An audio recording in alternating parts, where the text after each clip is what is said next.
ওরা আমাদের সাইফুলকে চট্টগ্রামে রাস্তায় ফেলে জবাই করেছে। এই যে ইসকনের শয়তানগুলো, এদের সাথে সম্পর্ক রাখবে না প্রিয় হিন্দু ভাইয়েরা। এরা হলো খুনি। এরা ওই মোদি হলো পৃথিবীর প্রথম খুনি।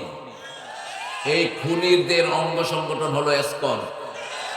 এরা সব সময় রক্ত দেখে। আমরা যদি রক্ত দেখা শুরু করি, ভারতেও থাকতে পারবে না। আমরা রক্ত দেখি না, আমরা রহমত দেখি। ঠিক না ঠিক? আমার সাইফুলকে কেন মেরেছ তোমরা? ও তো তোমাদের মন্দিরে তোমাদেরকে পাহারা দিয়েছে, তোমাদেরকে মসজিদে ঢুকাইয়া তোমাদেরকে যেন কেউ না মারে পাহারা দিয়েছে এই সাইফুল। আর তাকে রাস্তায় ফেলে জবাই করেছে শয়তানের গোষ্ঠী। আমরা কাউকে এমনি ছেড়ে দেব না, কোন রক্ত বৃথা যায় না। সমন্বয়ের ছেলেদের রক্ত আসার কারণে ওই শয়তান দেশ থেকে পালিয়ে ভাগছে। রক্ত আছে যেখানে শান্তি আসবে। রক্ত ঝরে যাদের, জমিন হয় তাদের। যার রক্ত জমিনে ঝরেছে তারাই জমিনে নেতৃত্ব দিবে। সবচেয়ে বেশি ঝরেছে জামাত ইসলামীর রক্ত। এই জন্য সমন্বয়ের এরাও জামাতের লোক। ঠিক না ঠিক? শিবির আছে যেখানে, জামাত আছে। তবে আমরা সবাই মিলে ইসলামী দল, আমরা সবাই এক দলে থাকবো। বিএনপি জামাত এরাই কোরবানি দিয়েছে। ঠিক কিনা? গত 17 বছর বিএনপি লোকেরা জেল খাটে নাই? ওদেরকে মারা হয়নি? ওদের সালাউদ্দিন কাদের চৌধুরীর মতো সিংহ পুরুষ, তাকে হত্যা করে দেওয়া হয়েছে। সালাউদ্দিন কাদের আরেকটা জন্ম নিবে না। চট্টগ্রামে সালাউদ্দিন কাদেরকে বাদ দিলে চট্টগ্রামই থাকে না।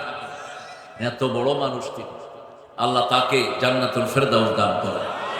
আমরা আজকে যেহেতু মসজিদের মাহফিল, মসজিদের ব্যাপারে কথা বলবো। আল্লাহ তৌফিক দান করেন। প্রথম সূরা কোন সূরা বলেন তো? সূরা ফাতিহা। দ্বিতীয় সূরা বাকারাতে 114 নাম্বার থেকে আল্লাহ মসজিদের আলোচনা শুরু করেছেন। মসজিদের মধ্যে সবচেয়ে পুরান মসজিদ হলো কাবা। এই কাবাতে যারা যায় 1 লক্ষ রাকাতের সওয়াব 1 রাকাতে পেয়ে যায়। মসজিদে নববীতে 1000 সওয়াব পেয়ে যায়। কয় হাজার? 1000। বাইতুল মুকাদ্দাসে 500। আর আমাদের জুমা মসজিদ যেগুলো, এগুলোতে নামাজ পড়লে 1 রাকাতে 500 রাকাতের সওয়াব পেয়ে যাবেন। ওয়াক্তিয়া মসজিদ যেগুলো 1 রাকাতে 27 রাকাতের সওয়াব। কয় রাকাত? 27 রাকাতের সওয়াব। জামাত আছে যেখানে আমরা আছি। রাসূল কোনদিন জামাত ছাড়া নামাজ পড়েননি, আমরাও পড়ব। জামাত দেখলেই অন্য কাজ শেষ। আজান হলেই আর কোনো কাজ করা যাবে না। কোথায় যেতে হবে? কার কথা?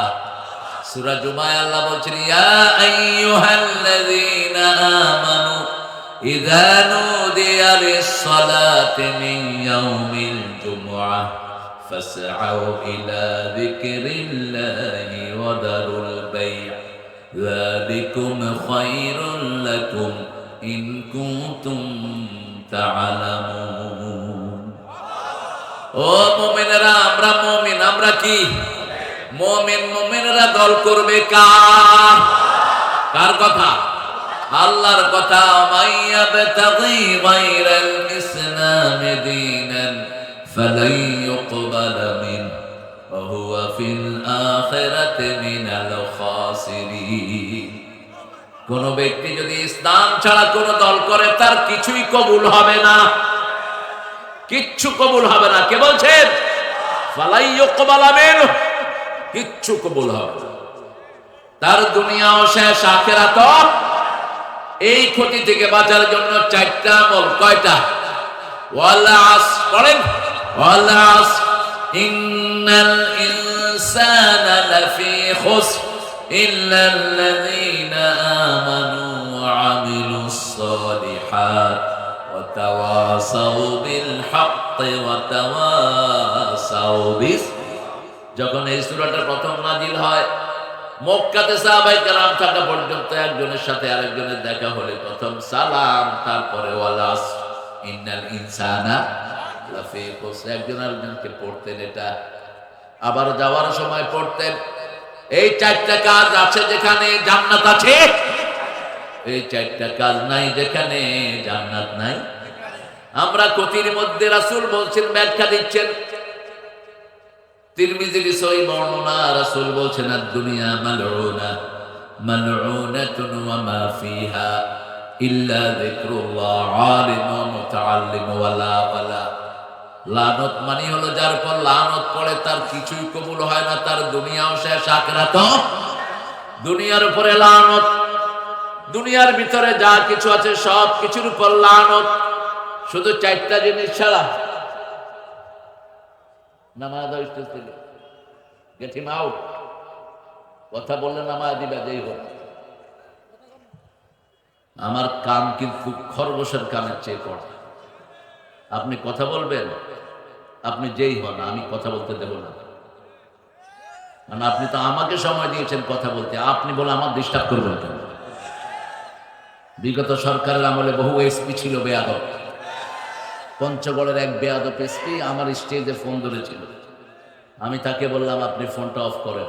ভাই আমি এসপি, আমি সব ব্লাডি হোয়াট, কিসের তুমি এসপি? এটা এসপি জায়গা না, স্টেজ থেকে কথা বলবে যে ও বেয়াদব। কারণ আমি কোরআন পড়ছি, আমি কারো বাপদাদার কিচ্ছা বলতেছি না। কোরআন পড়ার আদব আছে না নাই? আল্লাহ বলছেন যখন কোরআন পড়া হয় মনোযোগ দিয়ে শোনো, আত্মস্থ করো, তাহলে রহমত দিবেন কে? কথা বলা যায় না। যেমন নামাজে আমরা কি শুনি, জোরে বলেন, কোনো কথা বলা যায় না। কোরআন সবার জন্য নয়। উঠলা কেন? এই ডাক্তার, তুমি আবার উঠলা কেন? আল্লাহ রাব্বুল আলামিন বলছেন তোমরা যারা ইসলাম মানো না, তোমাদের দুনিয়াও শেষ আখিরাতও শেষ। দুনিয়ার উপরে লানত, দুনিয়ার সব কিছুর উপরে লানত, মানুষের উপরেও লানত, শুধু চারটা জায়গা ছাড়া। কয়টা? প্রথম হলো যিকরুল্লাহ। কার যিকির? আল্লাহর যিকির। আমরা নামাজ পড়েছি, এটা কার যিকির? আল্লাহর যিকির। আমরা এই যে আল্লাহু আকবার বলছি, কার যিকির? আল্লাহর যিকির। রাসূল বলছেন কোন আসরে কেউ বসলো একবারও আল্লাহর নাম উচ্চারিত হলো না, ওটা হলো মরা গাদার স্তূপ। মরা গাদার স্তূপ, যেন ওখান থেকে সে বেরিয়ে আসলো। মরা গাদা কেন বলা হলো? গাদার চেয়ে, মরা গাদার চেয়ে দুর্গন্ধ আর কিছুই। বেচো বেচো, এই ছোট আব্বু বেচো, কোনো সমস্যা নেই। এই বাদামগুলো নিবেন। এরা বাদাম বেচতো না যদি হাসিনা চুরি না করতো। ওই দলের গুলি চুরি না করলে এই ছেলের হাতে বাদাম উঠতো না। এই শিক্ষা থাকতো, এই স্কুলে পড়তো এই ছেলে, ঠিক কিনা? শুধু এসালামের শয়তান চুরি করেছে 1,26,000 কোটি টাকা। দেশটাকে কি শূন্য করেছে। এরপরে আমাদের মাশাআল্লাহ, আমাদের ওনারা মিলে মোট 22 লক্ষ কোটি টাকা দেশে থেকে বাইরে নিয়ে গেছে। তারপরেও দেশে শান্তি আছে না নাই? এই তুমি খেদায় দিচ্ছ কেন? না দিবে না, চুপে চাপে একটু বাদাম কিনো, কি বিদায় করে দেয়। কয়টা আর পেটা?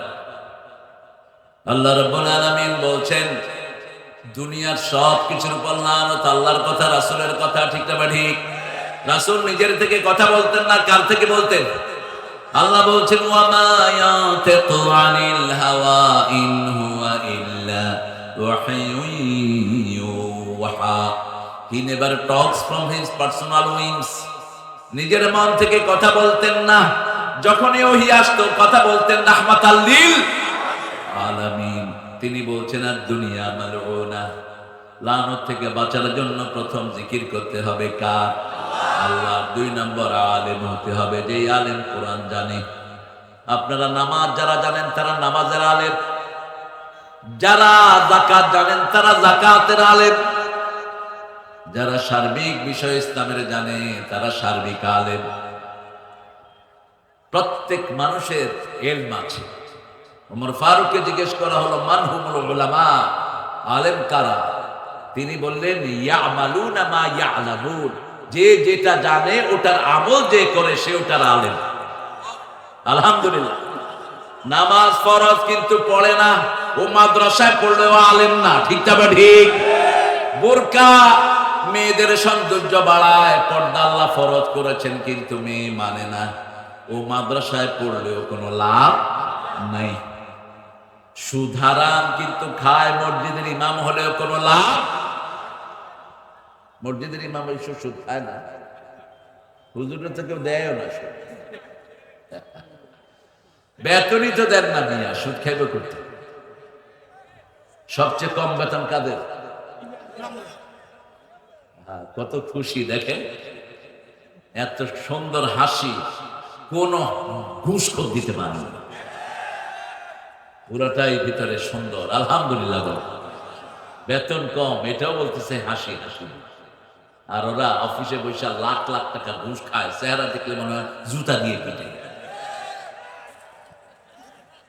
সালাম দিলে উত্তর হয় না, এরকম করে মাথা ঝোঁকায়, কয় কেমন আছো, সুবিধার না, তোর সুবিধা জীবনে হবেও না। হারাম করে আরাম নাই, হালাল আছে যেখানে আরাম আছে। মসজিদে গেলে আরাম, ঠিক না ঠিক?